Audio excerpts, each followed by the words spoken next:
ਵਾਹਿਗੁਰੂ ਜੀ ਕਾ ਖਾਲਸਾ, ਵਾਹਿਗੁਰੂ ਜੀ ਕੀ ਫਤਿਹ। ਸਿੰਘ ਸਟੇਸ਼ਨ ਤੇ ਵਰਲਡ ਸਿੱਖ ਪਾਰਲੀਮੈਂਟ ਦੇ ਅੱਜ ਦੇ ਇਸ ਖਾਸ ਪ੍ਰੋਗਰਾਮ ਵਿੱਚ ਤੁਹਾਡਾ ਸਾਰਿਆਂ ਦਾ ਬਹੁਤ-ਬਹੁਤ ਸਵਾਗਤ ਹੈ। ਜੂਨ 1984 ਜਦੋਂ ਵੀ ਸਿੱਖਾਂ ਦੇ ਮਨ ਵਿੱਚ ਆਉਂਦੀ ਹੈ, ਜਦੋਂ ਵੀ ਸਾਲ ਦਾ ਇਹ ਦਿਨ ਆਉਂਦਾ ਆ, ਸਿੱਖਾਂ ਦੇ ਮਨ ਵਿੱਚ ਬਹੁਤ ਸਾਰਾ ਗੁੱਸਾ, ਬਹੁਤ ਸਾਰਾ ਰੋਸ਼, ਕਈਆਂ ਦੇ ਵਿੱਚ ਅਫਸੋਸ, ਕਈ ਲੋਕ ਦੁੱਖ ਦੇ ਵਿੱਚ ਚਲ ਜਾਂਦੇ ਨੇ ਔਰ ਬੜੇ ਡਿਫਰੈਂਟ ਤਰੀਕੇ ਦੇ ਨਾਲ ਜਿਹੜੇ ਸਿੱਖ ਨੇ ਇਸ ਦਿਨ ਨੂੰ ਦੇਖਦੇ ਨੇ।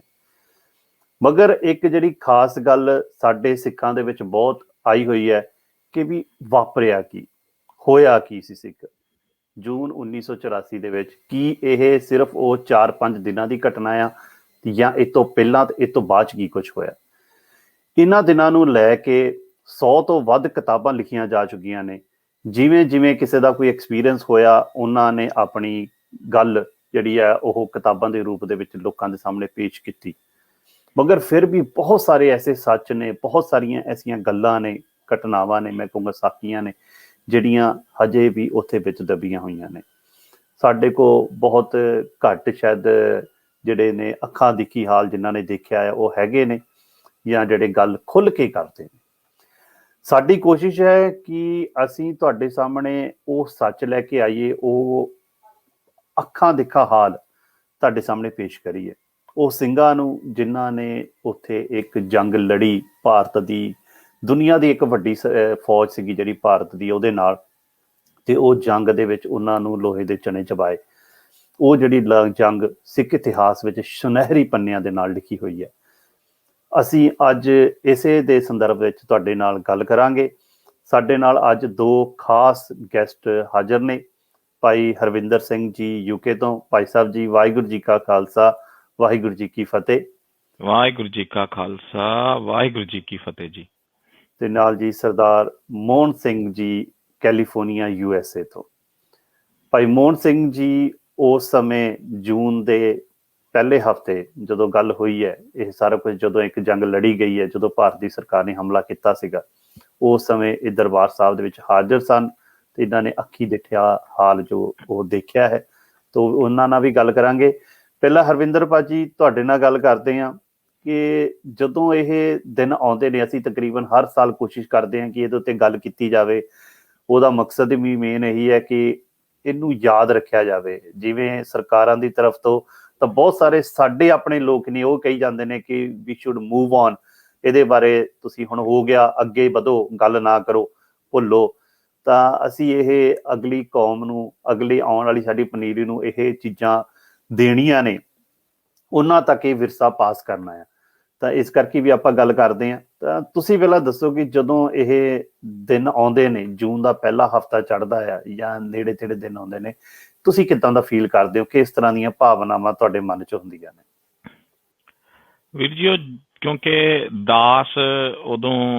ਦਾਸ ਨੇ ਇਹ ਦੇਖਿਆ ਵਾ, ਤੇ ਮੈਂ ਉਦੋਂ ਪੰਜਾਬ 'ਚ ਸੀ ਜਦੋਂ ਇਹ ਵਿਚਰਿਆ।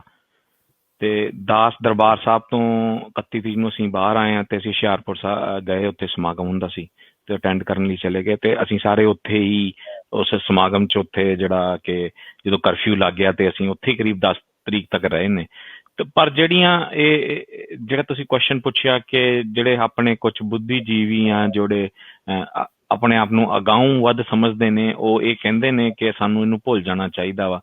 ਪਰ ਮੇਰਾ ਖਿਆਲ ਇਹ ਸਾਡੀ ਹਿਸਟਰੀ ਆ, ਸਾਡਾ ਇਤਿਹਾਸ ਆ, ਤੇ ਜਿਹੜੀਆਂ ਕੌਮਾਂ ਆਪਣਾ ਇਤਿਹਾਸ ਭੁੱਲ ਜਾਂਦੀਆਂ ਨੇ, ਉਹ ਕੌਮਾਂ ਜੀਂਦੀਆਂ ਨਹੀਂ ਰਹਿੰਦੀਆਂ। ਅੱਜ ਤੋਂ ਸਦੀਆਂ ਪਹਿਲਾਂ ਜਦੋਂ ਰਾਮਚੰਦਰ ਜੀ ਨੇ ਰਾਵਣ ਤੇ ਵਿਜੇ ਪ੍ਰਾਪਤ ਕੀਤੀ, ਇਹਨਾਂ ਦੇ ਇਤਿਹਾਸ ਦੇ ਹਿਸਾਬ ਨਾਲ, ਇਤਿਹਾਸ ਜੋ ਵੀ ਇਹ ਮੰਨਦੇ ਨੇ ਇਹਨਾਂ ਦੇ ਹਿਸਾਬ ਨਾਲ, ਅੱਜ ਵੀ ਇੰਨੇ ਸਦੀਆਂ ਬਾਅਦ ਵੀ ਇਹ ਹਰ ਸਾਲ ਦੁਸਹਿਰਾ ਮਨਾਉਂਦੇ ਨੇ ਤੇ ਰਾਵਣ ਦਾ ਪੁਤਲਾ ਫੂਕਦੇ ਨੇ। ਹਾਂਜੀ, ਸਾਡੇ ਨਾਲ ਤੇ ਅਜੇ 37 ਸਾਲ ਪਹਿਲਾਂ ਸਾਰਾ ਕੁਝ ਵਿਚਰਿਆ ਵਾ। ਅਜੇ ਤੇ ਸਾਡੀ ਇੱਕ ਜਨਰੇਸ਼ਨ ਵੀ ਪੂਰੀ ਖਤਮ ਨਹੀਂ ਹੋਈ, ਤੇ ਅਸੀਂ ਕਿੱਦਾਂ ਭੁੱਲ ਸਕਦੇ ਹਾਂ ਇਹ ਚੀਜ਼ਾਂ ਨੂੰ? ਤੇ ਇਹਨੂੰ ਭੁੱਲਣਾ ਨਹੀਂ ਚਾਹੀਦਾ। ਇਹਨਾਂ ਨੂੰ, ਸਾਨੂੰ ਆਪਣੇ ਬੱਚਿਆਂ ਨੂੰ ਇਹ ਦੱਸਣਾ ਚਾਹੀਦਾ ਕਿ ਸਾਡੇ ਨਾਲ ਕੀ ਵਿਚਰਿਆ ਤੇ ਸਾਡੀ ਕੌਮ ਨਾਲ ਕੀ ਹੋਇਆ, ਕਿੰਨੇ ਬਿਟਰੇਲ ਹੋਏ, ਤੇ ਸਾਨੂੰ ਕਿੱਦਾਂ ਕਿਹੜੇ ਵਾਅਦੇ ਕੀਤੇ ਗਏ, ਤੇ ਕਿੱਦਾਂ ਸਾਨੂੰ ਬਾਅਦ 'ਚ ਸਾਡੇ ਨਾਲ ਇਹਨਾਂ ਨੇ ਜੋ ਵੀ ਇਤਿਹਾਸ, ਜਿੰਨਾ ਕੁਛ ਵੀ ਇਹਨਾਂ ਨੇ ਸਾਡੇ ਨਾਲ ਕੀਤਾ, ਉਹ ਸਾਨੂੰ ਆਪਣੇ ਬੱਚਿਆਂ ਨੂੰ ਦੱਸਣਾ ਚਾਹੀਦਾ ਵਾ। ਸੋ ਜ਼ਿਆਦਾ ਡਿਪਰੈਸ ਹੋਣ ਦੀ ਵੀ ਲੋੜ ਨਹੀਂ ਆ। ਇਹ ਚੜ੍ਹਦੀਆਂ ਕਲਾਂ ਦੀ ਨਿਸ਼ਾਨੀ ਆ ਕਿ ਜਿੱਦਾਂ ਭਾਈ ਫੌਜਾ ਸਿੰਘ ਕਹਿੰਦੇ ਸੀ ਕਿ ਹਰ 50 ਸਾਲ ਬਾਅਦ ਜਿਹੜੀਆਂ ਵੀ ਜੀਂਦੀਆਂ ਕੌਮਾਂ ਨਾ ਉਹਨੂੰ ਜਿਹੜਾ ਬੂਟਾ ਵਾ ਕੌਮਾਂ ਦਾ, ਉਹਨਾਂ ਨੂੰ ਖੂਨ ਦੀ ਲੋੜ ਪੈਂਦੀ ਹੈ। ਹਰ 50 ਸਾਲ ਸਿੰਘਾਂ ਨੇ ਕੁਰਬਾਨੀਆਂ ਦੇਣੀਆਂ ਹੁੰਦੀਆਂ, ਤਦ ਜਿਹੜੀਆਂ ਜੀਂਦੀਆਂ ਕੌਮਾਂ ਨਾ ਉਹ ਜੀਵਿਤ ਰਹਿੰਦੀਆਂ ਨੇ। ਸੋ 78 ਤੋਂ ਲੈ ਕੇ ਜਿਹੜੇ 13 ਸਿੰਘਾਂ ਨੇ ਸ਼ਹੀਦੀ ਪ੍ਰਾਪਤ ਕੀਤੀ, ਉਸ ਤੋਂ ਬਾਅਦ ਜਦੋਂ ਇਹ ਜਿਹੜਾ ਪੂਰਾ ਐਪੀਸੋਡ ਸਟਾਰਟ ਹੋਇਆ ਨਾ ਇਨਸਾਫੀ ਦਾ, ਤੇ ਜਿਹਦੇ ਵਿੱਚ ਸਿੰਘਾਂ ਨੇ ਆਪਣੀਆਂ ਜਾਨਾਂ ਕੁਰਬਾਨ ਕਰਕੇ ਸਿੱਖੀ ਨੂੰ ਜੀਵਿਤ ਰੱਖਿਆ, ਤੇ ਜਿਹੜਾ ਸਾਡਾ ਮਕਸਦ ਆ ਜਿੱਦਾਂ ਜਿਹੜਾ ਗੁਰੂ ਗੋਬਿੰਦ ਸਿੰਘ ਸਾਨੂੰ ਦੇ ਗਏ ਆ ਕਿ ਅਸੀਂ ਆਪਣੇ ਜਿਹੜਾ ਸਾਡਾ ਨਵੇਲੜਾਪਨ ਆ ਸਾਡਾ, ਅਸੀਂ ਬਿਲਕੁਲ ਵੱਖਰੇ ਆ ਸਾਰਿਆਂ ਤੋਂ, ਇਹਨੂੰ ਅਸੀਂ ਕਾਇਮ ਰੱਖਣਾ ਵਾ। ਇਹ ਸਾਡੀ ਭਾਵਨਾ ਵੀ ਹੈ। ਸਾਡੇ ਕੋਲ ਗੁਰੂ ਗ੍ਰੰਥ ਸਾਹਿਬ ਸਾਡਾ ਇਸ਼ਟ ਆ, ਤੇ ਸਾਡਾ ਜਿਹੜਾ ਸਰੂਪ ਮਹਾਰਾਜ ਨੇ ਸਾਨੂੰ ਬਖਸ਼ਿਆ, ਅਸੀਂ ਇਹਨੂੰ ਨਿਰੋਲ ਹੀ ਰੱਖਣਾ ਚਾਹੁੰਦੇ ਹਾਂ। ਇਹ ਸਾਰੀ ਲੜਾਈ ਇਸੇ ਗੱਲ ਦੀ ਹੈਗੀ ਆ, ਹੋਰ ਕਿਸੇ ਗੱਲ ਦੀ ਨਹੀਂ ਹੈ। ਸਿੱਖ ਨੇ ਕਦੀ ਰਾਜ ਵਾਸਤੇ ਲੜਾਈ ਨਹੀਂ ਕੀਤੀ, ਸਿੱਖ ਨੇ ਕਦੀ ਕਿਸੇ ਮਤਲਬ ਜਗ੍ਹਾ ਲੈਣ ਵਾਸਤੇ ਲੜਾਈ ਨਹੀਂ ਕੀਤੀ। ਅਸੀਂ ਆਪਣੀ ਜਿਹੜੀ ਸਾਨੂੰ ਗੁਰੂ ਸਾਹਿਬ ਨੇ ਜਿਹੜੀ ਸਾਨੂੰ ਨਿਰੋਲ ਸਿੱਖੀ ਬਖਸ਼ੀ ਆ, ਅਸੀਂ ਉਹਨੂੰ ਕਾਇਮ ਰੱਖਣਾ ਚਾਹੁੰਦੇ ਹਾਂ। ਇਹਦੇ ਕਰਕੇ ਅਸੀਂ ਆਪਣੀਆਂ ਜਾਨਾਂ ਵੀ ਵਾਰ ਸਕਦੇ ਹਾਂ, ਤੇ ਅਸੀਂ ਕਿਸੇ ਦੀ ਜਾਨ ਲੈ ਵੀ ਸਕਦੇ ਹਾਂ।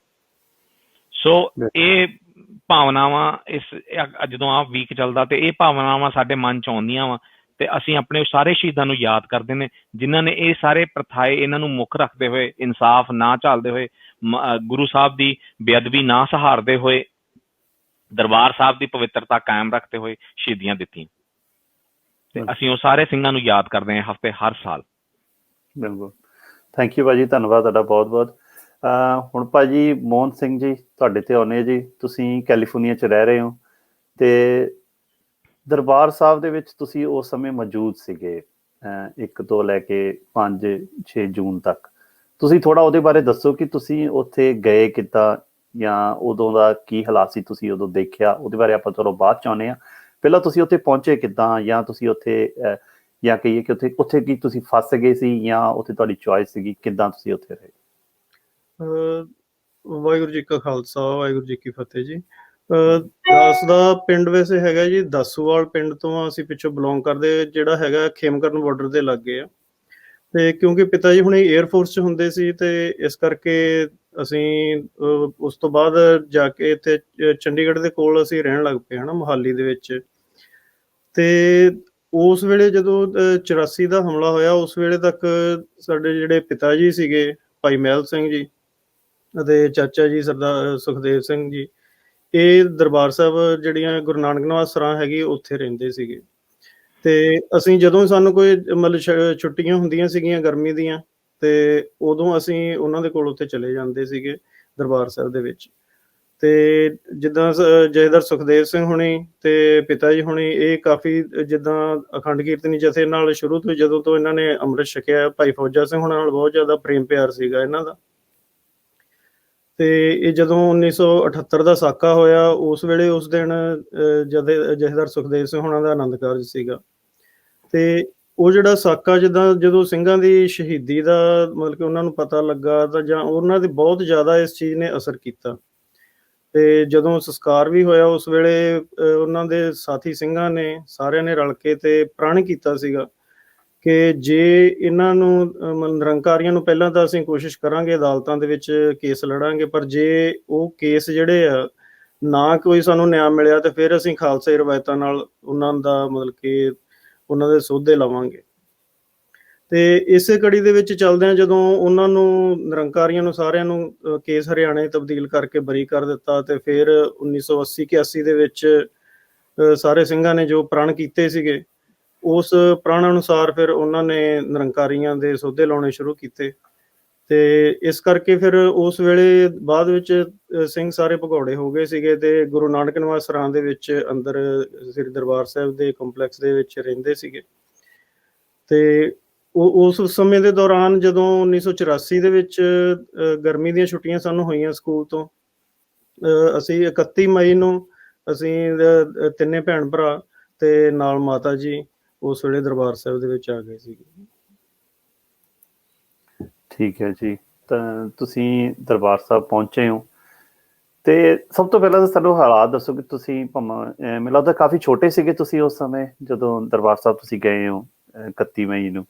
ਹਾਂਜੀ, ਉਸ ਵੇਲੇ ਦਾਸ ਦੀ ਉਮਰ 10-11 ਸਾਲ ਸੀਗੀ, ਤੇ ਜਿਹੜੇ ਮੇਰੇ ਵੱਡੇ ਭਾਈ ਸਾਹਿਬ ਨੇ ਉਹਨਾਂ ਦੀ ਕਰੀਬ 12 ਸਾਲ ਸੀਗੀ।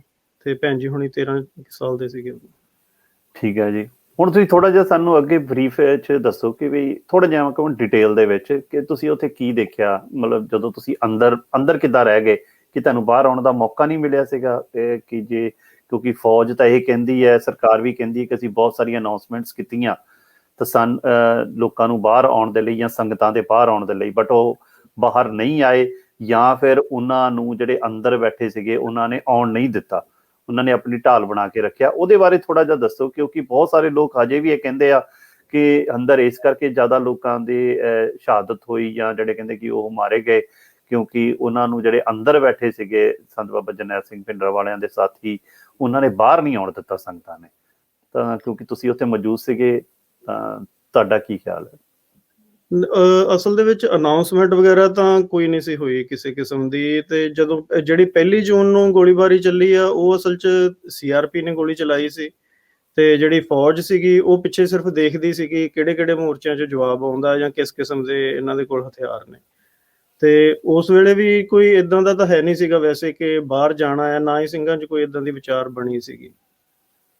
ਤੇ ਪਰ ਜਿਹੜੀ ਅਨਾਊਂਸਮੈਂਟ ਵਗੈਰਾ ਉਹ ਕੋਈ ਨਹੀਂ ਸੀ ਹੋਈ। ਤੇ 1 ਜੂਨ ਤੋਂ ਬਾਅਦ ਜਿਹੜਾ 2 ਜੂਨ ਨੂੰ ਕਰਫਿਊ ਲਾ ਦਿੱਤਾ ਗਿਆ ਸਾਰੇ ਸ਼ਹਿਰ ਦੇ ਵਿੱਚ, ਉਹ ਵੀ ਆਪਣੇ ਕਿਸਮ ਦਾ ਇੱਕ ਨਵੇਕਲਾ ਹੀ ਕਰਫਿਊ ਸੀਗਾ ਕਿ ਆਮ ਤਾਂ ਕਰਫਿਊ ਹੁੰਦਾ ਕਿ ਜਦੋਂ ਕੋਈ ਵੀ ਕਿਸੇ ਪਾਸੇ ਆ ਜਾ ਨਹੀਂ ਸਕਦਾ, ਪਰ ਜਿਹੜਾ ਉਹ ਕਰਫਿਊ ਸੀਗਾ ਉਹਦੇ ਵਿੱਚ ਤੁਸੀਂ ਦਰਬਾਰ ਸਾਹਿਬ ਦੇ ਅੰਦਰ ਜਾ ਸਕਦੇ ਆ ਪਰ ਅੰਦਰੋਂ ਬਾਹਰ ਨਹੀਂ ਆ ਸਕਦੇ।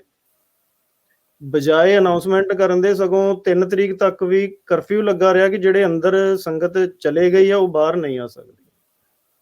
ਤੇ ਇਸ ਮਤਲਬ ਤੁਸੀਂ ਕਹਿ ਰਹੇ ਹੋ ਕਿ ਫੌਜ ਰੋਕ ਰਹੀ ਸੀ ਬਾਹਰ ਆਉਣ ਤੋਂ, ਨਾ ਕਿ ਸਿੰਘ ਜਿਹੜੇ ਸੀ ਅੰਦਰ ਉਹ ਰੋਕ ਰਹੇ ਸੀ? ਹਾਂਜੀ, ਨਹੀਂ, ਫੌਜ ਰੋਕ ਰਹੀ ਸੀ ਤੇ ਉਹਨਾਂ ਨੇ ਜਿੱਦਾਂ ਕਰਫਿਊ ਲਾਇਆ ਹੋਇਆ ਸੀ ਸ਼ਹਿਰ ਦੇ ਵਿੱਚ। ਤੇ 4 ਤਰੀਕ ਨੂੰ ਗੁਰਪੁਰਬ ਸੀਗਾ ਗੁਰੂ ਅਰਜਨ ਪਾਤਸ਼ਾਹ ਜੀ ਦਾ, ਤੇ 3 ਤਰੀਕ ਨੂੰ ਸ਼ਾਮ ਤੱਕ ਰਾਤ ਤੱਕ ਵੀ ਕਾਫੀ ਸੰਗਤਾਂ ਅੰਦਰ ਗਈਆਂ। ਸੰਗਤ ਨੂੰ ਉਦਾਂ ਇਸ ਗੱਲ ਬਾਰੇ ਪਤਾ ਨਹੀਂ ਸੀਗਾ ਕਿ ਜਲਦੀ ਹਮਲਾ ਹੋਣ ਵਾਲਾ ਹੈ। ਸੰਗਤ ਕਾਫੀ ਵੱਡੀ ਗਿਣਤੀ ਦੇ ਵਿੱਚ ਅੰਦਰ ਗਈ, ਪਰ ਜਿਹੜੀਆਂ ਅੰਦਰੋਂ ਬਾਹਰ ਸੰਗਤਾਂ ਸੀਗੀਆਂ ਉਹ ਨਹੀਂ ਆਈਆਂ। ਨਾ ਹੀ ਕਿਸੇ ਕਿਸਮ ਦੀ ਅਨਾਊਂਸਮੈਂਟ ਹੋਈ ਕਿ ਹਮਲਾ ਹੋਣਾ ਆ ਜਾਂ ਕੋਈ ਇਸ ਕਿਸਮ ਦਾ ਕੋਈ ਹਾਲਾਤ ਨਹੀਂ ਸੀਗੇ। ਹੁਣ ਤੁਸੀਂ ਅੰਦਰ ਦੱਸੋ ਕਿ ਤੁਸੀਂ ਜਦੋਂ ਅੰਦਰ ਸੀਗੇ ਤੁਹਾਡੀਆਂ ਕੀ ਭਾਵਨਾਵਾਂ ਸੀਗੀਆਂ ਕਿ ਜਦੋਂ ਹਮਲਾ ਹੋ ਗਿਆ ਉਸ ਤੋਂ ਬਾਅਦ ਤੁਹਾਡੇ ਨਾਲ ਤੁਹਾਡਾ ਪਰਿਵਾਰ ਹੋਊਗਾ ਤਾਂ ਤੁਸੀਂ ਕੀ ਫੀਲ ਕੀਤਾ, ਅੰਦਰ ਕੀ ਦੇਖਿਆ? ਹਾਂਜੀ, ਅਸੀਂ ਜਿੱਦਾਂ 31 ਤਰੀਕ ਨੂੰ ਸ਼ਾਮ ਨੂੰ ਉੱਥੇ ਪਹੁੰਚੇ ਸੀਗੇ ਤੇ ਉਦੋਂ ਤੱਕ ਤਾਂ ਮਤਲਬ ਕਿ ਜਿਹੜੇ ਹਾਲਾਤ ਬੇਸ਼ੱਕ ਥੋੜੇ ਲੱਗਦੇ ਸੀਗੇ ਕਿ ਤਲਖੀ ਵਾਲੇ ਆਸ-ਪਾਸ ਜਿਹੜਾ ਮਾਹੌਲ ਸ਼ਹਿਰ ਦੇ ਵਿੱਚ ਸੀਗਾ, ਪਰ ਜਿਹੜੇ ਅੰਦਰ ਸਿੰਘ ਸੀਗੇ, ਸਿੰਘਾਂ ਦੇ ਉੱਤੇ ਕੋਈ ਮਤਲਬ ਕਿ ਚਿੰਤਾ ਜਾਂ ਕਿਸੇ ਕਿਸਮ ਦਾ ਹੈ ਨਹੀਂ ਸੀਗਾ। ਉਹ ਬੜੇ ਜਿੱਦਾਂ ਕਹਿ ਲਓ ਵੀ ਨਿਡਰ ਸਿੰਘ ਸੀਗੇ ਤੇ ਉਹ ਆਮ ਜੀਵਨ ਦੇ ਵਿੱਚ ਹੀ ਜਿੱਦਾਂ ਕਹਿ ਲਓ ਕਿ ਹਰ ਰੋਜ਼ ਵਾਲੀਬਾਲ ਖੇਡਦੇ ਸੀ। ਉਹ ਉਦਣ ਵੀ ਉਹ ਵਾਲੀਬਾਲ ਖੇਡਦੇ ਪਏ ਸੀ, ਬਾਹਰ ਬੇਸ਼ੱਕ ਘੇਰਾ ਪਿਆ ਹੋਇਆ ਸੀਗਾ ਤੇ ਉਹਨਾਂ ਦੇ ਉੱਤੇ ਕਿਸੇ ਕਿਸਮ ਦਾ ਕੋਈ ਮਤਲਬ ਕਿ ਡਰ ਭੈ ਨਹੀਂ ਸੀਗਾ ਲੱਗਦਾ। ਤੇ ਅਸੀਂ ਮਤਲਬ ਕਿ ਜਿਹੜੀ 31 ਤਰੀਕ ਆ, 31 ਤਰੀਕ ਨੂੰ ਅਸੀਂ ਸ਼ਾਮ ਨੂੰ ਉੱਥੇ ਪਹੁੰਚੇ ਆ ਤੇ ਬਾਅਦ ਵਿੱਚ ਅਗਲੇ ਦਿਨ 1 ਜੂਨ ਨੂੰ ਸਵੇਰ ਦੇ ਟਾਈਮ ਵੀ ਆਮ ਸਿੰਘਾਂ ਨੇ ਜਿੱਦਾਂ ਮਤਲਬ ਕਿ ਅੰਮ੍ਰਿਤ ਵੇਲੇ ਉੱਠ ਕੇ ਆਪਣਾ ਨਿਤਨੇਮ ਕਰਦੇ ਨੇ, ਬਾਣੀ ਪੜ੍ਹਦੇ, ਬਿਲਕੁਲ ਆਮ ਵਰਗਾ ਦਿਨ ਹੀ ਸੀਗਾ ਉਹ ਵੀ। ਤੇ ਪਰ ਦੁਪਹਿਰ ਨੂੰ ਜਦੋਂ 1 ਜੂਨ ਦੀ ਦੁਪਹਿਰ ਹੋਈ ਆ ਉਸ ਵੇਲੇ ਫਿਰ ਜਿਹੜੀ ਗੋਲਾਬਾਰੀ ਜਿਹੜੀ ਪਹਿਲੀ CRP ਨੇ ਸ਼ੁਰੂ ਕੀਤੀ ਆ ਉਹ 1 ਜੂਨ ਨੂੰ ਸ਼ੁਰੂ ਹੋਈ ਦੁਪਹਿਰ ਤੱਕ। ਆਹ ਬੜੀ ਵਧੀਆ ਗੱਲ ਤੁਸੀਂ ਦੱਸੀ ਹੈ ਕਿ ਅੰਦਰ ਵਾਲੀਬਾਲ ਖੇਡਣ ਰਹੇ ਸੀਗੇ ਜਾਂ ਬਾਹਰਲੇ ਪਾਸੇ ਸਿੰਘ ਜਿਹੜੇ ਸੀ ਬੇਪਰਵਾਹ ਹੋ ਕੇ। ਨਹੀਂ ਤਾਂ ਇਦਾਂ ਦੇ ਮਾਹੌਲ ਦੇ ਵਿੱਚ ਵੈਸੇ ਕਿਹਾ ਜਾਂਦਾ ਕਿ ਭਾਜੀ ਹਰਵਿੰਦਰ ਭਾਜੀ ਕਿ ਸਟ੍ਰੈਸ ਬੜੀ ਹੁੰਦੀ ਹੈ, ਟੈਨਸ਼ਨ ਬੜੀ ਹੁੰਦੀ ਹੈ। ਫੌਜ ਉਲਟੀ ਮੈਨੂੰ ਲੱਗ ਰਿਹਾ ਕਿ ਜਿੱਦਾਂ ਭਾਜੀ ਦੀ ਗੱਲਾਂ ਸੀ ਕਿ ਫੌਜ ਸ਼ਾਇਦ ਟੈਨਸ਼ਨ 'ਚ ਹੋਣੀ ਹੈ, ਬੜੇ ਸਿੰਘ ਜਿੱਦਾਂ ਬੇਪਰਵਾਹ ਇੱਕਦਮ ਆਪਣੇ ਰੰਗ ਦੇ ਵਿੱਚ ਆਪਣੀ ਵਾਲੀਬਾਲ ਖੇਡ ਰਹੇ ਸੀਗੇ। ਹਰਵਿੰਦਰ ਭਾਈ, ਤੁਸੀਂ ਇਹ ਬਿਹੇਵੀਅਰ ਨੂੰ ਕਿੱਦਾਂ ਦੇਖਦੇ ਹੋ ਸਿੰਘਾਂ ਦੇ? ਮਤਲਬ ਇਹ ਸਾਡੀ ਅੱਜ ਦੇ ਜਿਹੜੀ ਸਾਡੇ ਨੌਜਵਾਨ ਹੈ ਨਾ, ਅੱਜ ਦਾ ਜਿਹੜਾ ਯੂਥ ਹੈ ਉਹਦੇ ਲਈ ਇੱਕ ਇੰਸਪੀਰੇਸ਼ਨ ਆ ਕਿ ਬਈ ਸਾਡੇ ਬੰਦੇ ਤਾਂ ਮਾੜਾ ਜਿਹਾ ਕੰਮ ਦਾ ਪ੍ਰੈਸ਼ਰ ਆ ਜੇ ਉਹਦੀ ਸਟ੍ਰੈਸ ਵਿੱਚ ਆ ਜਾਂਦੇ ਨੇ ਜਾਂ ਮਾੜਾ ਮੋਟਾ ਕੋਈ ਨੁਕਸਾਨ ਹੋ ਜਾਏ ਕਾਰੋਬਾਰ ਦਾ। ਤੇ ਇਹਨੂੰ ਤੁਸੀਂ ਕਿੱਦਾਂ ਦੇਖ ਰਹੇ ਹੋ ਕਿ ਬਾਹਰ ਫੌਜ ਖੜੀ ਹੈ, ਹਥਿਆਰ ਉਹਦੇ ਕੋਲ ਹੈ, ਸਿੰਘ ਅੰਦਰ ਨੇ, ਹਨਾ, ਔਰ ਪੂਰਾ ਘੇਰਾ ਪਿਆ ਹੋਇਆ, ਕਰਫਿਊ ਲੱਗਿਆ, ਐਸੇ ਮਾਹੌਲ ਦੇ ਵਿੱਚ ਵੀ ਰਿਲੈਕਸ ਹੋ ਕੇ ਵਾਲੀਬਾਲ ਖੇਡਣਾ?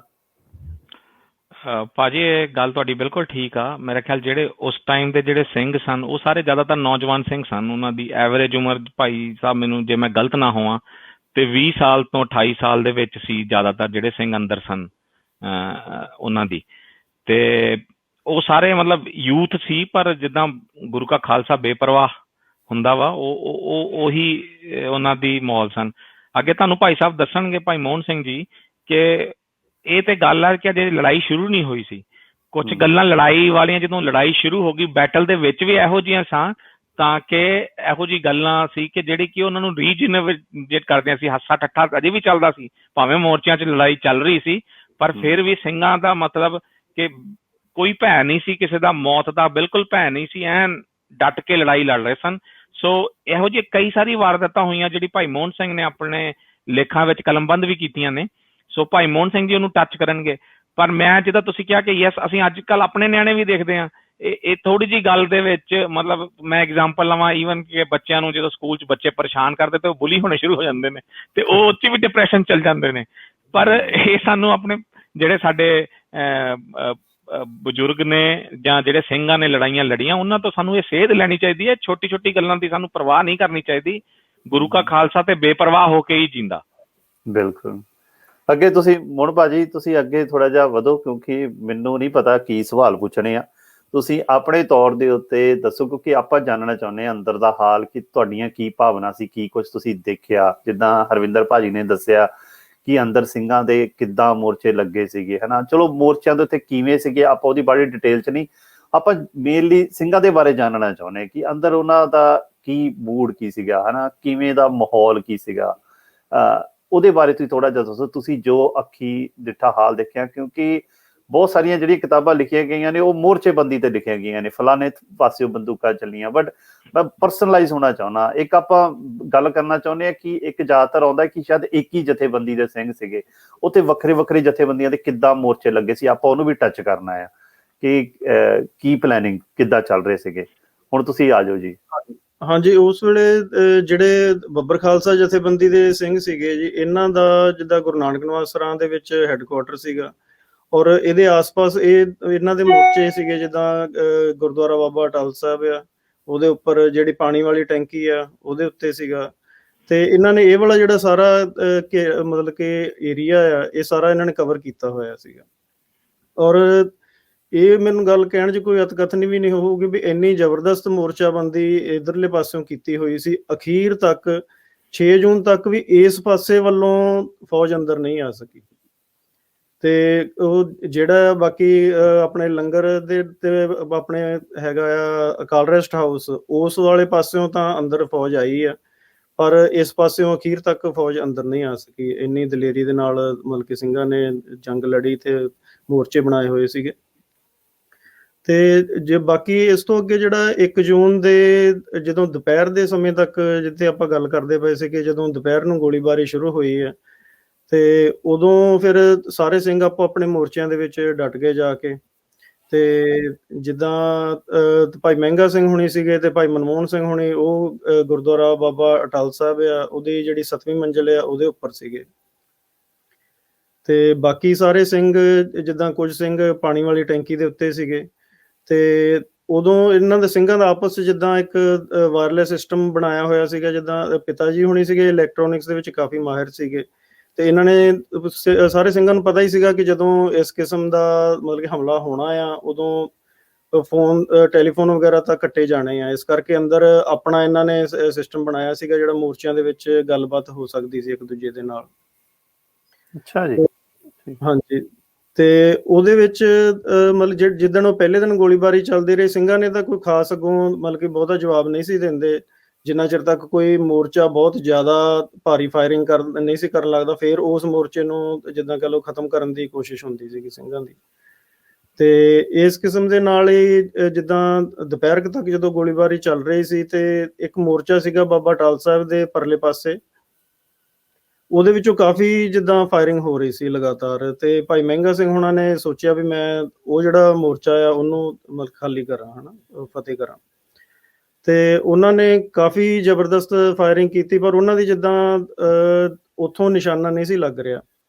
ਤੇ ਭਾਈ ਮਹਿੰਗਾ ਸਿੰਘ ਹੁਣੀ 7ਵੀਂ ਮੰਜ਼ਿਲ ਤੋਂ ਹੋਰ ਉੱਪਰ, ਜਿਹੜੇ ਬਿਲਕੁਲ ਗੁੰਬਦ ਦੇ ਨਾਲ ਉੱਪਰ 9ਵੀਂ ਮੰਜ਼ਿਲ ਉਹਨੂੰ ਕਹਿ ਸਕਦੇ ਹਾਂ, ਉੱਥੇ ਚਲੇ ਗਏ ਉਸ ਵੇਲੇ। ਤੇ ਜਿਹੜਾ ਉੱਥੇ ਇੱਕ ਝਰਨਾ ਹੁੰਦਾ ਸੰਗਮਰਮਰ ਦਾ, ਉਹਦੇ ਪਿੱਛੇ ਉਹਦੇ ਜਿੱਦਾਂ ਓਟ ਲੈ ਕੇ, ਤੇ ਉੱਥੋਂ ਉਹਨਾਂ ਨੇ ਫਾਇਰਿੰਗ ਸ਼ੁਰੂ ਕਰ ਦਿੱਤੀ। ਤੇ ਇਹ ਸਾਰਾ ਮੰਜ਼ਰ ਜਿੱਦਾਂ ਅਸੀਂ ਉਸ ਵੇਲੇ ਗੁਰੂ ਨਾਨਕ ਨਿਵਾਸ ਸਰਾਂ ਦੇ ਵਿੱਚ ਸੀਗੇ, ਤੇ ਜਿਹੜੀ ਚੌਥੀ ਮੰਜ਼ਿਲ ਆ ਗੁਰੂ ਨਾਨਕ ਨਿਵਾਸ ਸਰਾਂ ਦੀ, ਉਹਦਾ ਜਿਹੜਾ ਆਖਰੀ ਕਮਰਾ ਆ 46 ਨੰਬਰ ਕਮਰਾ ਉਹਨੂੰ ਕਹਿੰਦੇ ਸੀ, ਉਹ ਜਥੇਦਾਰ ਸੁਖਦੇਵ ਸਿੰਘ ਹੋਣਾ ਦਾ ਕਮਰਾ ਸੀਗਾ। ਉਹਦੇ ਵਿੱਚੋਂ ਬਾਰੀ ਵਿੱਚੋਂ ਸਾਰਾ ਇਹ ਮੰਜ਼ਰ ਸਾਨੂੰ ਦਿਸਦਾ ਪਿਆ ਸੀਗਾ, ਤੇ ਸਿੰਘ ਕਾਫੀ ਉੱਥੇ 3-4 ਬੈਠੇ, ਕਿਉਂਕਿ ਜਦੋਂ ਕਿਸੇ ਮੋਰਚੇ ਤੇ ਲਗਾਤਾਰ ਫਾਇਰਿੰਗ ਹੁੰਦੀ ਸੀ ਫਿਰ ਸਾਰੇ ਸਿੰਘ ਉੱਧਰ ਧਿਆਨ ਚਲ ਜਾਂਦਾ ਸੀ ਕੁਦਰਤੀ। ਤੇ ਉਸ ਵੇਲੇ ਜਿੱਦਾਂ ਜਥੇਦਾਰ ਸੁਖਦੇਵ ਸਿੰਘ ਹੋਣਾ ਨੇ ਵੀ ਆਖਿਆ, ਕਹਿੰਦੇ ਵੀ ਦੇਖ ਲਓ ਇਹਨੂੰ ਭੋਰਾ ਡਰ ਨਹੀਂ ਲੱਗਦਾ ਵੀ ਕਿੱਥੇ ਇਹ ਪਹਿਲਾਂ ਮਤਲਬ ਕਿ 7ਵੀਂ ਮੰਜ਼ਿਲ ਤੇ ਸੀਗੇ ਤਾਂ ਹੁਣ ਚਲਦੀਆਂ ਗੋਲੀਆਂ ਦੇ ਵਿੱਚ ਹੀ ਉੱਤੇ 9ਵੀਂ ਮੰਜ਼ਿਲ ਤੇ ਚਲੇ ਗਿਆ। ਤੇ ਉਹਨਾਂ ਨੇ ਪਰ ਜਿੱਦਾਂ ਭਾਈ ਮਹਿੰਗਾ ਸਿੰਘ ਹੋਣਾ ਨੇ ਜਿੱਦਾਂ ਬਹੁਤ ਜ਼ਬਰਦਸਤ ਹਮਲਾ ਕੀਤਾ, ਤੇ ਕਾਫੀ ਕਰੀਬ 6-7 ਜਿਹੜੇ CRP ਵਾਲੇ ਸੀਗੇ ਉਹ ਉਸ ਮੋਰਚੇ ਦੇ ਵਿੱਚ ਉਹਨਾਂ ਨੇ ਮਾਰ ਦਿੱਤੇ ਜਿੰਨੇ ਵੀ ਸੀ। ਤੇ ਉਸ ਤੋਂ ਬਾਅਦ ਫਿਰ ਭਾਈ ਸਾਹਿਬ ਹੋਣਾ ਨੇ ਜਿੱਦਾਂ ਥੋੜਾ ਜਿਹਾ ਆਪਣਾ ਸੀਸ ਉੱਪਰ ਕਰਕੇ ਤੇ ਦੇਖਣ ਲੱਗੇ ਉਸ ਮੋਰਚੇ ਵੱਲ ਨੂੰ, ਤੇ ਦੂਜੇ ਪਾਸਿਓਂ ਇੱਕ ਜਿੱਦਾਂ ਬ੍ਰੈਸਟ ਸੀਗਾ ਉਹ ਆ ਕੇ ਸਿੱਧਾ ਬ੍ਰੈਸਟ ਉਹਨਾਂ ਦੇ ਜਿੱਦਾਂ ਮੱਥੇ ਦੇ ਵਿੱਚ ਵੱਜਿਆ, ਤੇ ਇੱਕਦਮ ਉਹਨਾਂ ਦਾ ਜਿੱਦਾਂ ਸੀਸ ਆ ਥੋੜਾ ਓਲੇ ਹੋ ਗਿਆ, ਤੇ ਸਾਰੇ ਸਿੰਘ ਮਤਲਬ ਥੋੜੀ ਚਿੰਤਾ ਚ ਹੋ ਹੀ ਜਾਂਦੇ ਵੀ ਪਤਾ ਨਹੀਂ ਗੋਲੀ ਲੱਗੀ ਆ ਜਾਂ ਨਹੀਂ ਲੱਗੀ, ਹਨਾ। ਤੇ ਥੋੜੀ ਦੇਰ ਬਾਅਦ ਜਿੱਦਾਂ ਜਥੇਦਾਰ ਸੁਖਦੇਵ ਸਿੰਘ ਹੋਣਾ ਨੇ ਮਤਲਬ ਕਿ ਉਹਦੇ ਤੇ ਵਾਕੀ ਟਾਕੀ ਤੇ ਉਹਨਾਂ ਨੂੰ ਪੁੱਛਿਆ, ਕਹਿੰਦੇ ਆਵਾਜ਼ ਮਾਰੀ ਜਿੱਦਾਂ ਮਹਿੰਗਾ ਸਿੰਘ, ਤੇ ਅੱਗੋਂ ਪਹਿਲੀ ਵਾਰੀ ਤਾਂ ਆਵਾਜ਼ ਨਹੀਂ ਆਈ, ਦੂਜੀ ਵਾਰੀ ਫਿਰ ਉਹਨਾਂ ਆਖਿਆ ਮਹਿੰਗਾ ਸਿਆਂ, ਤੇ ਜਦੋਂ 2 ਆਵਾਜ਼ਾਂ ਮਾਰੀਆਂ ਤੇ ਫਿਰ ਅੱਗੋਂ ਜਿੱਦਾਂ ਉਹਨਾਂ ਦੀ ਆਵਾਜ਼ ਆਈ, ਫਿਰ ਜਥੇਦਾਰ ਉਹਨਾਂ ਨੇ ਪੁੱਛਿਆ, ਕਹਿੰਦੇ ਵੀ ਮਹਿੰਗਾ ਸਿਆਂ ਕੀ ਹਾਲ ਆ, ਤੇ ਭਾਈ ਮਹਿੰਗਾ ਸਿੰਘ ਉਹਨਾਂ ਦੀ ਅੱਗੋਂ ਆਵਾਜ਼ ਆਈ, ਕਹਿੰਦੇ ਚੜ੍ਹਦੀ ਕਲਾ ਹੋ ਗਈ ਜੀ। ਤੇ ਅਸਲ ਦੇ ਵਿੱਚ ਇਹਦੇ ਪਿੱਛੇ ਵੀ ਕਾਰਨ ਇਹ ਆ ਕਿ ਹੁਣ ਸਾਨੂੰ ਤਾਂ ਕਿਸੇ ਨੂੰ ਸਿੰਘਾਂ ਨੂੰ ਸਮਝ ਨਹੀਂ ਸੀ ਆ ਰਹੀ ਵੀ ਉਹਨਾਂ ਦੇ ਕਹਿਣ ਦਾ ਭਾਵ ਕੀ ਹੈ। ਆਮ ਤਾਂ ਆਪਾਂ ਜਦੋਂ ਕਿਸੇ ਨੂੰ ਹਾਲ ਚਾਲ ਪੁੱਛੀ ਤਾਂ ਚੜ੍ਹਦੀ ਕਲਾ ਦਾ ਮਤਲਬ ਸਾਰੇ ਸਮਝਦੇ ਵੀ ਮੈਂ ਠੀਕ ਹਾਂ। ਤੇ ਹੁਣ ਅਸੀਂ ਕਿਉਂਕਿ ਭਾਈ ਮਹਿੰਗਾ ਸਿੰਘ ਹੋਣੀ ਮਤਲਬ ਕਿ ਵੈਸੇ ਤਾਂ ਸਾਰੇ ਹੀ ਸਿੰਘ ਜਿਹੜੇ ਸੀਗੇ ਉਹ ਤਕਰੀਬਨ 2 ਟਾਈਮ ਸ਼ਹੀਦੀ ਦੀ ਦਾਤ ਦੀ ਅਰਦਾਸ ਕਰਦੇ ਹੁੰਦੇ ਸੀ ਗੁਰੂ ਮਹਾਰਾਜ ਤੋਂ, ਪਰ ਭਾਈ ਮਹਿੰਗਾ ਸਿੰਘ ਹੋਣਾ ਨੇ ਆਪਣੇ ਕਰਤਾਰਪੁਰ ਸਾਹਿਬ ਇੱਕ ਅਸਥਾਨ ਆ ਭਾਈ ਗੁਰਦਿੱਤਾ ਜੀ ਦਾ, ਜਿਹਦੇ ਬਾਰੇ ਪ੍ਰਚਲਿਤ ਹੈ ਕਿ ਉੱਥੇ ਜਿਹੜੀ ਵੀ ਮੰਗ ਮੰਗੋ ਉਹ ਪੂਰੀ ਹੋ ਜਾਂਦੀ ਹੈ। ਤੇ ਉੱਥੇ ਭਾਈ ਸਾਹਿਬ ਨੇ ਸ਼ਹੀਦੀ ਦੀ ਦਾਤ ਮੰਗੀ ਸੀ ਜਾ ਕੇ ਵੀ ਗੁਰੂ ਸਾਹਿਬ ਮੈਨੂੰ ਸ਼ਹੀਦੀ ਦੀ ਦਾਤ ਬਖਸ਼ਿਓ। ਤੇ ਉਹਨਾਂ ਦਾ ਉਸ ਵੇਲੇ ਇਹ ਅੱਗੋਂ ਕਹਿਣਾ ਜਦੋਂ ਗੋਲੀ ਲੱਗਣ ਤੇ ਚੜ੍ਹਦੀ ਕਲਾ ਹੋ ਗਈ ਆ, ਉਹਨਾਂ ਦਾ ਭਾਵ ਇਹੀ ਸੀਗਾ ਕਿ ਜਿਹੜੀ ਦਾਤ ਮੰਗੀ ਸੀ ਉਹ ਮਿਲ ਗਈ ਆ, ਔਰ ਇਹ ਉਹਨਾਂ ਦੇ ਆਖਰੀ ਲਫ਼ਜ਼ ਸੀਗੇ। ਇਸ ਤੋਂ ਬਾਅਦ ਉਹਨਾਂ ਵੱਲੋਂ ਕੋਈ ਜਵਾਬ ਨਹੀਂ ਆਇਆ, ਤੇ ਸਾਰੇ ਸਿੰਘ ਚਿੰਤਾ 'ਚ ਸੀਗੇ। ਤੇ ਫਿਰ ਜਥੇਦਾਰ ਹੋਣਾ ਨੇ ਨਾਲ ਥੱਲੇ ਜਿਹੜੇ ਮੋਰਚੇ 'ਚ ਭਾਈ ਮਨਮੋਹਨ ਸਿੰਘ ਫੌਜੀ ਸੀਗੇ, ਫਿਰ ਉਹਨਾਂ ਨੂੰ ਆਖਿਆ, ਕਹਿੰਦੇ ਵੀ ਜਾ ਕੇ ਦੇਖ ਉੱਪਰ ਵੀ ਅੱਗੋਂ ਆਵਾਜ਼ ਨਹੀਂ ਆ ਰਹੀ।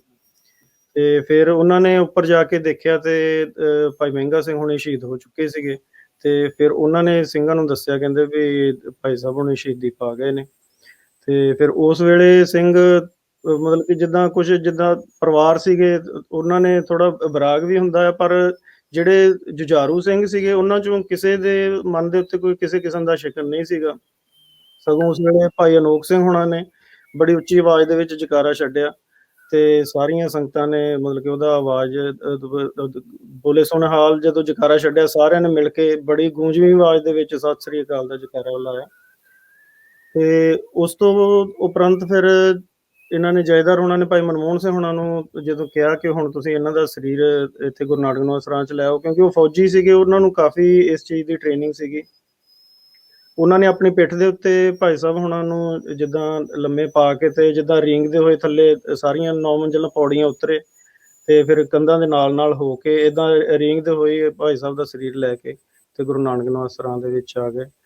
ਤੇ ਉੱਥੇ ਫਿਰ ਭਾਈ ਸਾਹਿਬ ਹੋਣਾ ਦਾ ਜਿਹੜਾ ਸਰੀਰ ਆ ਉਹ ਉੱਥੇ ਬਰਫ਼ ਦੀਆਂ ਸਿੱਲਾਂ ਲਿਆ ਕੇ ਤੇ ਉਹਦੇ ਵਿੱਚ ਰੱਖ ਦਿੱਤਾ ਗਿਆ, ਤੇ ਆਸੇ ਪਾਸੇ ਸਾਰੇ ਸੰਗਤ ਬੈਠ ਗਈ। ਤੇ ਜਥੇਦਾਰ ਸੁਖਦੇਵ ਸਿੰਘ ਹੋਣਾ ਨੇ ਮਤਲਬ ਸਿੰਘਾਂ ਨੂੰ ਕਹਿ ਕੇ ਤੇ ਸੁਖਮਨੀ ਸਾਹਿਬ ਦਾ ਪਾਠ ਸ਼ੁਰੂ ਕਰਵਾ ਦਿੱਤਾ, ਤੇ ਜੋ ਕਿ ਨਿਰੰਤਰ ਦਿਨ ਰਾਤ ਚੱਲਦਾ ਰਿਹਾ ਜਦੋਂ ਤੱਕ ਭਾਈ ਸਾਹਿਬ ਹੋਣਾ ਦਾ ਸੰਸਕਾਰ ਹੋਣਾ ਸੀਗਾ।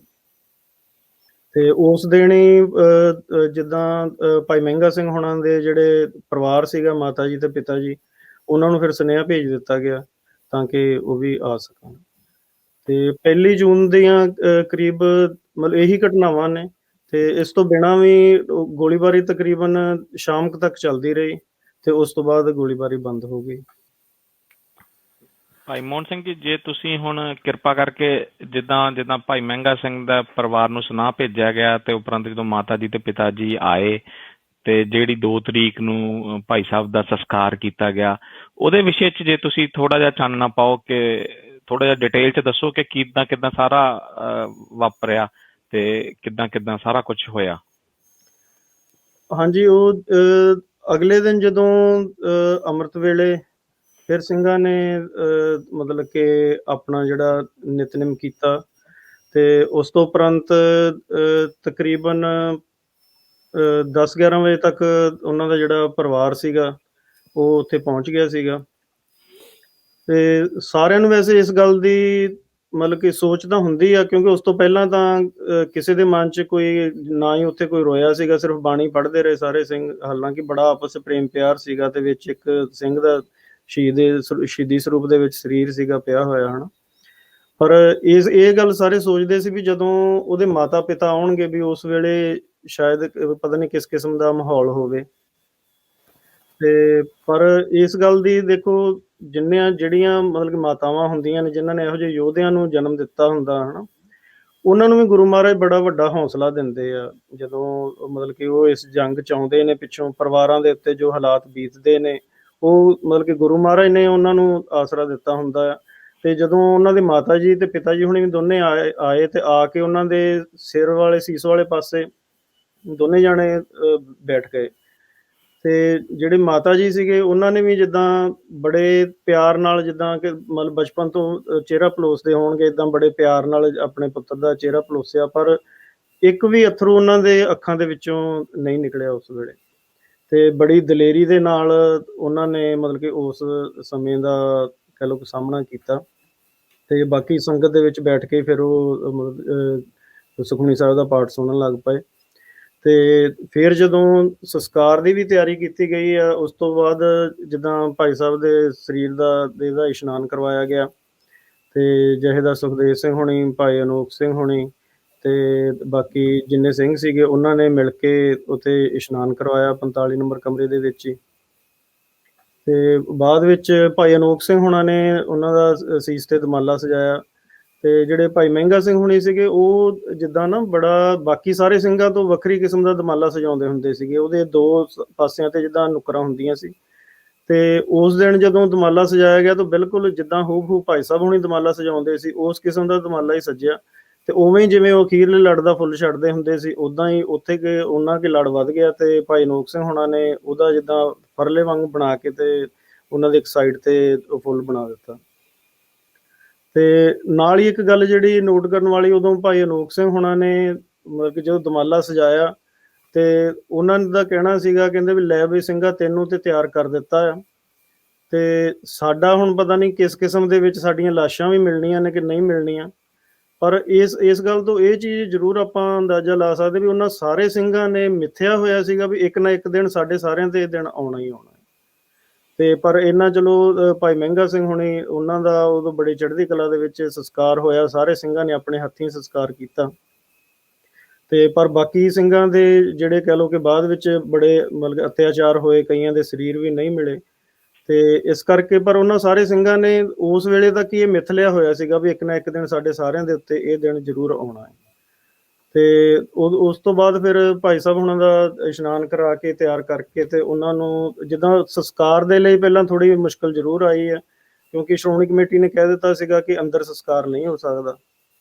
ਤੇ ਫਿਰ ਸਿੰਘਾਂ ਨੇ ਦੱਸਿਆ, ਕਹਿੰਦੇ ਵੀ ਅੰਦਰ ਇੱਕ ਤਾਂ ਇਸ ਵੇਲੇ ਕਰਫਿਊ ਲੱਗਾ ਹੋਇਆ ਤੇ ਉਹ ਜਗ੍ਹਾ ਦਿੰਦੇ ਸੀਗੇ, ਕਹਿੰਦੇ ਵੀ ਤੁਸੀਂ ਗੁਰਦੁਆਰਾ ਸ਼ਹੀਦਾਂ ਦੇ ਸਾਹਮਣੇ ਜਿੱਥੇ 78 ਵਾਲੇ ਸਿੰਘਾਂ ਦਾ ਸੰਸਕਾਰ ਹੋਇਆ ਉੱਥੇ ਸੰਸਕਾਰ ਕਰ ਲਓ ਇਹਨਾਂ ਦਾ। ਤੇ ਫਿਰ ਜਥੇਦਾਰ ਸੁਖਦੇਵ ਸਿੰਘ ਉਹਨਾਂ ਨੇ ਆਖਿਆ, ਕਹਿੰਦੇ ਵੀ ਇੱਕ ਤਾਂ ਗੱਲ ਇਹ ਆ ਵੀ ਕਰਫਿਊ ਵਗੈਰਾ ਲੱਗਾ ਤੇ ਅਸੀਂ ਸਾਰੇ ਬਾਹਰ ਜਾ ਨਹੀਂ ਸਕਦੇ ਤੇ ਵੈਸੇ ਵੀ ਨਹੀਂ ਸੀ ਜਾਂਦੇ ਬਾਹਰ ਅੰਦਰ ਇਸ ਤਰ੍ਹਾਂ ਖੁੱਲ੍ਹੇਆਮ। ਤੇ ਦੂਜੀ ਗੱਲ ਇਹ ਵੀ ਇਹਨਾਂ ਹਾਲਾਤਾਂ ਦੇ ਵਿੱਚ ਜਿਹੜਾ ਸਰੀਰ ਆ ਉਹ ਪ੍ਰਸ਼ਾਸਨ ਨੂੰ, ਪੁਲਿਸ ਨੂੰ ਦੇਣਾ ਪੈਣਾ ਫੌਜ ਨੂੰ। ਤੇ ਹੁਣ ਜੇ ਮਤਲਬ ਜਿਨ੍ਹਾਂ ਨੇ ਸਾਡਾ ਸਿੰਘ ਸ਼ਹੀਦ ਕੀਤਾ ਹੁਣ ਉਹਨਾਂ ਨੂੰ ਤਾਂ ਅਸੀਂ ਉਹ ਮਤਲਬ ਕਿ ਸਰੀਰ ਨਹੀਂ ਦੇਣਾ ਕਿ ਉਹ ਸੰਸਕਾਰ ਕਰਨ, ਵੀ ਇਹਦਾ ਸੰਸਕਾਰ ਅੰਦਰ ਹੀ ਹੋਊਗਾ ਤੇ ਅਸੀਂ ਆਪਣੇ ਹੱਥੀਂ ਕਰਾਂਗੇ। ਫਿਰ ਗੁਰਦੁਆਰਾ ਮੰਜੀ ਸਾਹਿਬ ਹਾਲ ਆ ਜਿਹੜਾ ਦੀਵਾਨ ਹਾਲ, ਉਹਦੇ ਲਾਗੇ ਅਸਥਾਨ ਆ, ਉਹ ਵੈਸੇ ਵੀ ਸ਼ਹੀਦੀ ਅਸਥਾਨ ਆ, ਪਹਿਲਾਂ ਉੱਥੇ ਸੰਸਕਾਰ ਹੁੰਦੇ ਰਹੇ ਨੇ। ਭਾਈ ਗੁਰਬਖਸ਼ ਸਿੰਘ ਜਿਹੜੇ 17ਵੀਂ ਸਦੀ 'ਚ ਸ਼ਹੀਦ ਹੋਏ ਨੇ ਉਹਨਾਂ ਦਾ ਤਾਂ ਉਹਨਾਂ ਦੇ ਨਾਲ ਹੋਰ ਜਿੰਨੇ ਸਿੰਘ ਸ਼ਹੀਦ ਹੋਏ ਉਸ ਵੇਲੇ ਉਹਨਾਂ ਦਾ ਵੀ ਉੱਥੇ ਸੰਸਕਾਰ ਹੋਇਆ ਸੀਗਾ ਪੁਰਾਤਨ ਸਮੇਂ।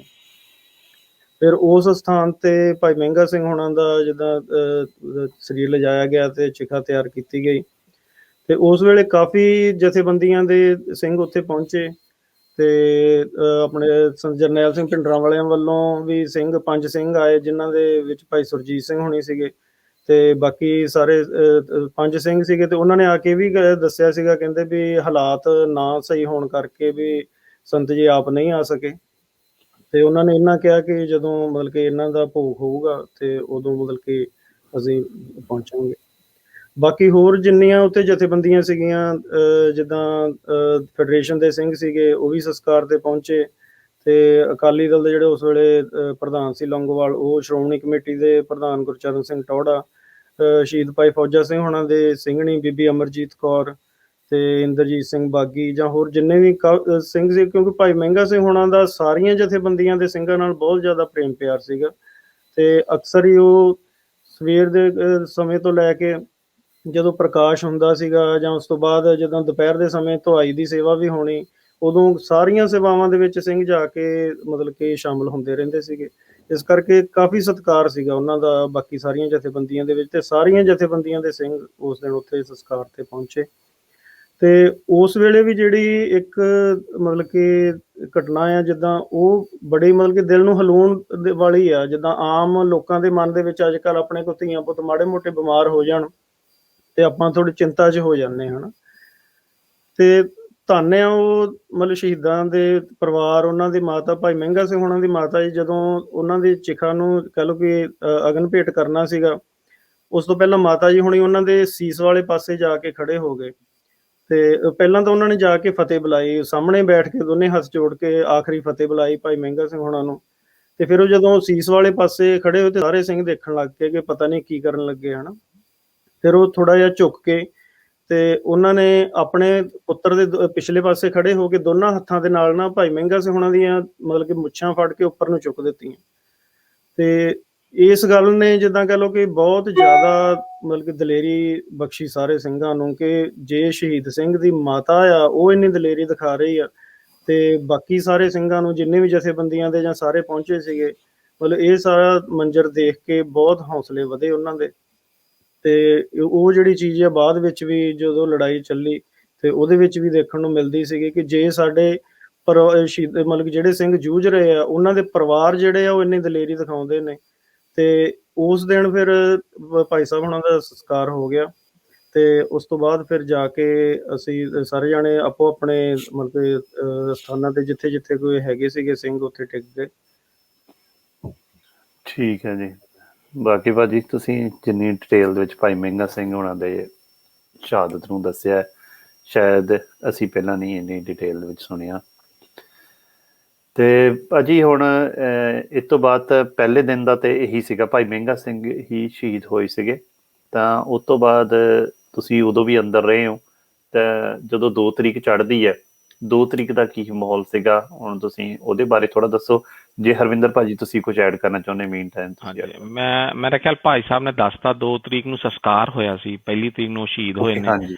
ਪਰ ਮੈਂ ਚਾਹੂੰਗਾ ਕਿ ਸੰਗਤਾਂ ਨੂੰ ਜੇ ਭਾਈ ਮੋਹਨ ਸਿੰਘ ਜੀ ਥੋੜਾ ਜਿਹਾ ਭਾਈ ਮਹਿੰਗਾ ਸਿੰਘ ਦੇ ਬਾਰੇ ਚ ਦੱਸਣ ਕਿ ਉਹ ਕਿੱਥੇ ਪੈਦਾ ਹੋਏ, ਉਹਨਾਂ ਦਾ ਥੋੜਾ ਜਿਹਾ ਪਿਛੋਕੜ, ਤਾਂ ਕਿ ਸੰਗਤਾਂ ਨੂੰ ਪਤਾ ਲੱਗੇ ਕਿ ਜਿਹੜੇ ਜਿਨ੍ਹਾਂ ਨੂੰ ਜੂਨ 84 ਚ ਪਹਿਲੇ ਸ਼ਹੀਦ ਹੋਣ ਦਾ ਮਾਣ ਪ੍ਰਾਪਤ ਹੋਇਆ ਹੈ, ਉਹ ਯੋਧਾ, ਉਹਦੀ ਥੋੜੀ ਜਿਹੀ ਬੈਕਗਰਾਊਂਡ ਜੇ ਤੁਸੀਂ ਸੰਖੇਪ ਚ ਸੰਗਤਾਂ ਨਾਲ ਸ਼ੇਅਰ ਕਰੋ ਤੇ ਬਹੁਤ ਵਧੀਆ ਹੋਊਗਾ ਭਾਈ ਸਾਹਿਬ।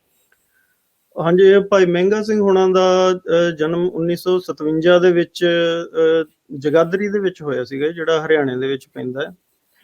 ਤੇ ਉਹ ਜਦੋਂ ਭਾਈ ਫੌਜਾ ਸਿੰਘ ਹੋਣੀ ਕੈਂਪ ਲਾਉਂਦੇ ਹੁੰਦੇ ਸੀਗੇ, ਉਸ ਵੇਲੇ ਤੋਂ ਹੀ ਉਹ ਭਾਈ ਫੌਜਾ ਸਿੰਘ ਹੋਣਾ ਦੇ ਨਾਲ ਮਤਲਬ ਕਿ ਅਖੰਡ ਕੀਰਤਨੀ ਜਥੇ ਦੇ ਸਿੰਘਾਂ ਦੀ ਸੰਗਤ ਦੇ ਵਿੱਚ ਆ ਗਏ, ਵਿਚਰਨ ਲੱਗ ਪਏ ਸੀਗੇ।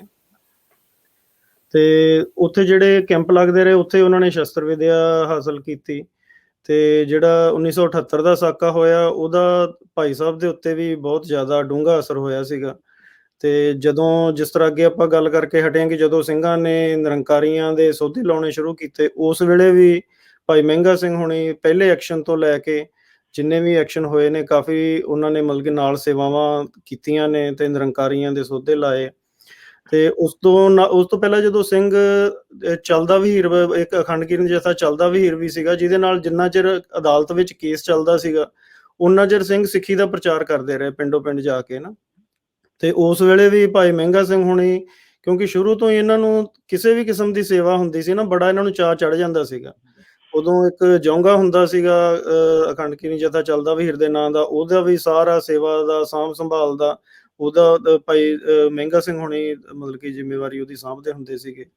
ਤੇ ਬਾਕੀ ਹੋਰ ਵੀ ਕਿਸੇ ਪਰਿਵਾਰਾਂ ਦੀ ਮਦਦ ਆ ਜਾਂ ਕਿਸੇ ਵੀ ਕਿਸਮ ਦੀਆਂ ਸੇਵਾਵਾਂ ਹੁੰਦੀਆਂ ਸੀਗੀਆਂ, ਉਹ ਸਾਰਿਆਂ ਤੋਂ ਮੋਹਰੀ ਹੋ ਕੇ ਉਹਨਾਂ ਦੇ ਵਿੱਚ ਹਿੱਸਾ ਲੈਂਦੇ ਰਹੇ ਸੀ।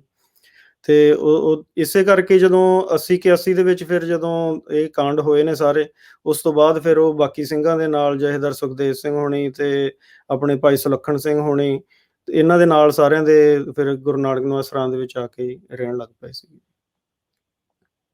ਭਾਜੀ ਥੈਂਕ ਯੂ ਭਾਜੀ, ਤੁਸੀਂ ਇਹ ਇੰਟਰੋਡਕਸ਼ਨ ਜਿਹੜੀ ਦਿੱਤੀ, ਕਿਉਂਕਿ ਇਹ ਬਥੇਰੀਆਂ ਗੱਲਾਂ ਜਿਹੜੇ ਕਿ ਅੱਜ ਦਾ ਯੂਥ ਆ ਜਾਂ ਅੱਜ ਦਾ ਕਿਸੇ ਕਿਤਾਬਾਂ 'ਚ ਤਾਂ ਮਿਲਦੀਆਂ ਨਹੀਂ, ਕਿਉਂਕਿ ਕਿਤਾਬਾਂ ਆਪਣੇ ਵਾਲੇ ਪੱਖੋਂ ਤੋਂ ਲਿਖੀਆਂ ਹੀ ਨਹੀਂ ਗਈਆਂ ਅੱਜ ਤੱਕ। ਸੋ ਇਹ ਮੌਕਾ ਆਪਾਂ ਇਸ ਲਈ ਇਹਨੂੰ ਯੂਟੀਲਾਈਜ਼ ਕਰਨਾ ਚਾਹੁੰਦੇ ਸੀ, ਤਾਂ ਕਿ ਸਿੰਘ ਦੇ ਜੀਵਨ ਦਾ ਪਤਾ ਹੋਣਾ ਚਾਹੀਦਾ ਸਾਰੇ ਸਿੰਘਾਂ ਨੂੰ। ਤੇ ਮੇਰੇ ਖਿਆਲ ਭਾਈ ਸਾਹਿਬ ਕਾਫੀ ਯੰਗ ਸਨ ਜਦੋਂ ਸ਼ਹੀਦ ਹੋਏ ਨੇ। ਹਾਂਜੀ, ਉਸ ਵੇਲੇ ਉਹਨਾਂ ਦੀ ਕਰੀਬ ਮੇਰੇ ਖਿਆਲ 26-27 ਸਾਲ ਦੇ ਕਰੀਬ ਉਮਰ ਹੋਊਗੀ, 26 ਸਾਲ। ਹਾਂਜੀ ਹਾਂਜੀ। ਸੋ ਇਹ ਸੀ ਮਤਲਬ ਮੈਂ ਇਹੀ ਚਾਹੁੰਦਾ ਸੀ ਕਿ ਜ਼ਰੂਰ ਇਹ ਗੱਲ ਦਰਸਾਈ ਜਾਵੇ ਪ੍ਰੋਗਰਾਮ ਦੇ ਵਿੱਚ, ਤਾਂ ਕਿ ਭਾਈ ਮਹਿੰਗਾ ਸਿੰਘ ਬੱਬਰ ਜਿਹੜੇ ਕਿ ਆਪਣੇ ਪਹਿਲੇ ਸ਼ਹੀਦ ਹੋਏ ਨੇ, ਉਹਨਾਂ ਦਾ ਜੀਵਨ ਜ਼ਰੂਰ ਆਪਣੀ ਸੰਗਤਾਂ ਦੇ ਸਾਹਮਣੇ ਪਹੁੰਚਣਾ ਚਾਹੀਦਾ। ਆਪਣੇ ਯੂਥ ਨੂੰ ਇੰਸਪਾਇਰ ਕਰ ਸਕਦੇ ਨੇ, ਉਹ ਸਾਡੇ ਰੋਲ ਮਾਡਲ ਬਣ ਸਕਦੇ ਨੇ ਜੇ ਸਾਡੇ ਬੱਚੇ ਉਹਨਾਂ ਦੇ ਜੀਵਨ ਤੋਂ ਹੋਰ ਸੇਧ ਲੈਣ ਕਿ ਕਿੱਦਾਂ ਕੌਮ ਦੀ ਸੇਵਾ ਕਰਦੀ ਹੈ। ਕਿਉਂਕਿ ਪ੍ਰੋਗਰਾਮ ਆਪਣਾ ਬਹੁਤ ਸੰਖੇਪ ਹੋਣ ਦੇ ਕਾਰਨ ਭਾਈ ਮਹਿੰਗਾ ਸਿੰਘ ਦੀ ਹੋਰ ਵੀ ਬਹੁਤ ਸਾਰੇ ਪੱਖ ਸਨ ਜਿਹੜੇ ਆਪਾਂ ਸਮੇਂ ਦੀ ਕਿੱਲਤ ਕਰਕੇ ਨਹੀਂ ਵਿਚਾਰ ਸਕਦੇ। ਭਾਈ ਸਾਹਿਬ ਬਹੁਤ ਸੇਵਾ ਕਰਦੇ ਸਨ, ਤੇ ਮੇਰੇ ਖਿਆਲ ਕਿਉਂਕਿ ਟਾਈਮ ਨਾ ਹੋਣ ਦੇ ਭਾਈ ਸਾਹਿਬ ਜੋੜਿਆਂ ਦੀ ਸੇਵਾ ਕਰਦੇ ਹੁੰਦੇ ਸਨ। ਜੋੜੇ ਘਰ ਦੇ ਵਿੱਚ ਜਦੋਂ ਬਸਤਰਾਂ ਦੀ ਸੇਵਾ ਕਰਦੇ ਹੁੰਦੇ, ਜਦੋਂ ਮਹਾਰਾਜ ਦੇ ਸਰੂਪਾਂ ਦੇ ਬਸਤਰ ਚੇਂਜ ਕਰਦੇ, ਭਾਈ ਮਹਿੰਗਾ ਸਿੰਘ ਇਹ 'ਚ ਬਹੁਤ ਮੋਹਰੀ ਹੁੰਦੇ ਸੀ ਬਾਕੀ ਸਿੰਘਾਂ ਦੇ ਨਾਲ। ਸੋ ਇਹ ਬਹੁਤ ਸੇਵਾਵਾਂ ਭਾਈ ਸਾਹਿਬ ਕਰਦੇ ਰਹੇ ਨੇ ਦਰਬਾਰ ਸਾਹਿਬ 'ਚ ਰਹਿੰਦੇ ਹੋਏ ਵੀ। ਸੋ ਭਾਈ ਸਾਹਿਬ ਆਪਾਂ ਹੁਣ ਆਪਣੇ ਜਿਹੜਾ ਆਪਣਾ ਪ੍ਰੋਗਰਾਮ ਆ ਇਹਦੇ ਵਿੱਚ ਆਪਾਂ ਹੁਣ ਅਗਲਾ ਜਿਹੜਾ ਆਪਾਂ ਸੰਗਤਾਂ ਨਾਲ ਸ਼ੇਅਰ ਕਰਨਾ, ਉਹ ਆ ਜਿਹੜਾ 2 ਤਰੀਕ ਤੋਂ ਬਾਅਦ 2 ਤਰੀਕ ਤੋਂ ਲੈ ਕੇ ਜਿਹੜਾ 6 ਤਰੀਕ ਤੱਕ ਵਰਤਾਰਾ ਹੋਇਆ, ਉਹਦੇ ਵਿੱਚ ਭਾਈ ਮੋਹਨ ਸਿੰਘ ਨੇ ਕੀ ਦੇਖਿਆ ਤੇ ਇਹਨਾਂ ਦਾ, ਬਿਕੋਜ਼ ਇਹ ਆਈ ਵਿਟਨੈਸ ਨੇ। ਅਸੀਂ ਕੁਝ ਕਹੀਏ, ਅਸੀਂ ਆਪ ਦੇਖਿਆ ਨਹੀਂ, ਆਪਾਂ ਤੇ ਪੜ੍ਹਿਆ ਜਾਂ ਸੁਣਿਆ ਵਾ ਜਿਹੜਾ ਆਪਾਂ ਸ਼ੇਅਰ ਕਰ ਸਕਦੇ ਹਾਂ ਸੰਗਤਾਂ ਨਾਲ। ਪਰ ਭਾਈ ਮੋਹਨ ਸਿੰਘ ਨੇ ਆਪਣੇ ਪਿੰਡੇ ਤੇ ਹੰਢਾਇਆ, ਆਪਣੀ ਅੱਖਾਂ ਨਾਲ ਦੇਖਿਆ। ਸੋ ਇਹਨਾਂ ਦਾ ਜਿਹੜਾ ਵਰਜਨ ਆ ਕਿ ਇਹਨਾਂ ਨੇ ਕੀ ਦੇਖਿਆ ਤੇ ਉਹ ਸੰਗਤਾਂ ਨੂੰ ਦੱਸਣਾ ਬਹੁਤ ਜ਼ਰੂਰੀ ਆ। ਸੋ ਭਾਈ ਸਾਹਿਬ ਜੇ ਤੁਸੀਂ ਹੁਣ ਆਪਣਾ ਜੀ ਆਪਾਂ ਅੱਜ ਦੇ ਪ੍ਰੋਗਰਾਮ ਦੇ ਵਿੱਚ ਇੱਥੇ ਹੀ ਆਪਾਂ ਅੱਜ ਸਮਾਪਤੀ ਕਰਦੇ ਹਾਂ, ਤੇ ਆਪਣਾ ਜਿਹੜਾ ਅਗਲਾ ਐਪੀਸੋਡ ਹੈਗਾ ਆ ਜਿਹੜਾ ਆਪਾਂ ਅਗਲੇ ਦਿਨ ਪੇਸ਼ ਕਰਨਾ ਹੈ ਕੱਲ ਨੂੰ, ਉਹਦੇ ਵਿੱਚ ਆਪਾਂ ਜਿਹੜਾ 3 ਤਰੀਕ ਤੋਂ ਜੋ ਕੁਛ ਹੋਇਆ ਉੱਥੇ, ਜੋ ਭਾਈ ਸਾਹਿਬ ਜੀ ਨੇ ਆਪਣੀ ਅੱਖੀਂ ਡੇਟਾ ਹਾਲ ਜੋ ਹੈਗਾ ਉਹ ਦੱਸਣਗੇ 3 ਤਰੀਕ ਤੋਂ ਲੈ ਕੇ 6 ਤਰੀਕ ਤੱਕ ਦਾ। ਤੇ ਅੱਜ ਜਿਵੇਂ ਸਾਡੇ ਸਾਰੇ ਦਰਸ਼ਕ ਜੋ ਵੀ ਸੰਗਤ ਸਾਨੂੰ ਦੇਖ ਰਹੀ ਹੈ, ਉਹਨਾਂ ਨੇ ਦੇਖਿਆ ਕਿੰਨੀ ਡਿਟੇਲ ਦੇ ਵਿੱਚ ਭਾਈ ਸਾਹਿਬ ਜੀ ਨੇ ਭਾਈ ਮਹਿੰਗਾ ਸਿੰਘ ਉਹਨਾਂ ਦੀ ਸ਼ਹਾਦਤ ਦਾ ਜ਼ਿਕਰ ਕੀਤਾ ਆ।